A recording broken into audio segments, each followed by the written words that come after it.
Bon, écoutez, alors moi je m'adresse au producteur. Bonsoir monsieur le producteur. Bonsoir. Dites-moi quel est votre nom, votre prénom? Nicolas Babin, société Blacher Events. Ah, c'est vous? Ah, dites-moi, mais Oui. c'est incroyable de produire ça. Mais vous partez dans l'aventure, vous produisez que des spectacles de ce genre? Comment vous Ouais. faites? On est en coproduction avec l'entreprise Spectaculaire. Oui, on fait ce type de spectacle depuis 5 ans maintenant, où on fait des sons et lumières modélisés en 3D, une nouvelle technologie. Et là, on est hyper heureux de travailler dans cette belle écrin de la cour intérieure du Palais des Papes.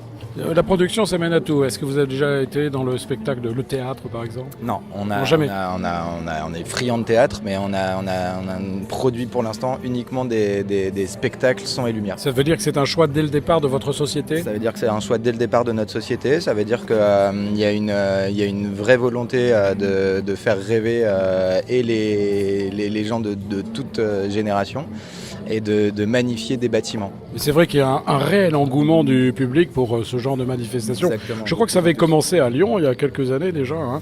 Ça a commencé Avec, pour la Fête des Lumières de Lyon. vous vous souvenez, tout vous à y étiez fait, dans le coup, il y a non? à peu près 15 ans. On a déjà travaillé à la Fête des Lumières de Lyon, Ouais. ouais, tout à fait. Et là, on trouve qu'il y a de plus en plus de volonté des villes et de partenaires privés pour développer ce type de projet. Écoutez, moi j'ai interrogé votre ami, j'espère que c'est votre ami Benoît, en tous les cas, quel boulot il a fait avec Tout à ses fait. équipes. Hein. Tout à fait. Ouais, non, C'est un mec passionné, quoi, c'est fou, quoi. Passionné qui fait ça depuis plus de 30 ans. Effectivement, il est et passionné et passionnant, et on est vraiment dans le même.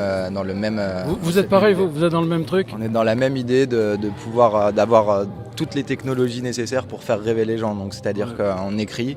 C'est-à-dire vous jouez le jeu, à fond.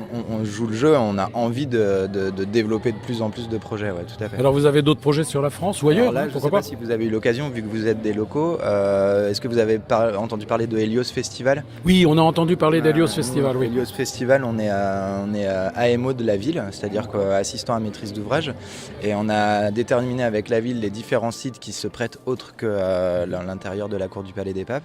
Et cette année, on a travaillé sur 3 sites différents. Le Petit Palais, la place Saint-Didier et l'église des Célestins. Bah écoutez, moi je peux vous dire, j'y suis allé, j'ai trouvé ça absolument fantastique. D'accord. J'ai beaucoup aimé. Alors, évidemment, malheureusement, j'ai pas pu aller, tu sais, au Don. Mais par contre, je suis allé Au Petit Palais. Oui, j'ai pas pu aller au Petit Palais. Je suis allé aux 2 autres endroits. Ouais. Oh, j'ai rêvé.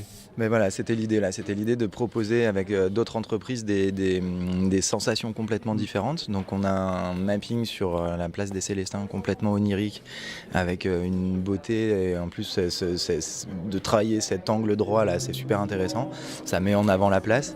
Et ensuite on a mis une structure lumineuse au sol à Saint-Didier. Saint-Didier, pardon, qui est extraordinaire. Où on peut vraiment contempler, s'asseoir sur le banc. C'est une synchronisation avec la lumière et la musique, et le but c'est vraiment d'avoir une sorte de repos dans un parcours. Alors ce travail, ça c'est un contrat que vous passez avec la municipalité, comment ça marche? Alors nous, c'est le fait d'assister la ville et de prendre son rôle de maîtrise d'ouvrage en écrivant les marchés, en choisissant les entreprises qui répondent au mieux au cahier des charges fait par la ville. Voilà. Alors moi ce que je peux vous dire, tant que vous faites rêver les humains, et tant que vous faites rêver les enfants et les parents des enfants, C'est le but. je crois que vous réussissez tout. C'est le but d'avoir les yeux qui brillent à chaque fois et qu'on puisse vraiment échanger à chaque fois sur des sentiments, des ressentis. Et les cahiers des charges sont très lourds?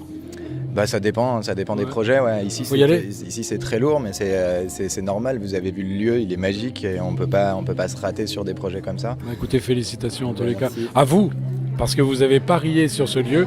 À vous, parce que vous avez choisi vos équipes. À vous, parce que évidemment c'est réussi. Bravo. Ah bah, merci beaucoup. Je vous de l'entendre. félicite infiniment en tous les cas. Merci. Beaucoup. Au revoir. Bonne soirée, au revoir. C'était Pierre-Patrick pour Tête Derrière Média et évidemment pour Friendly Radio. À très bientôt mes amis. À bientôt. Je vous embrasse, je vous aime.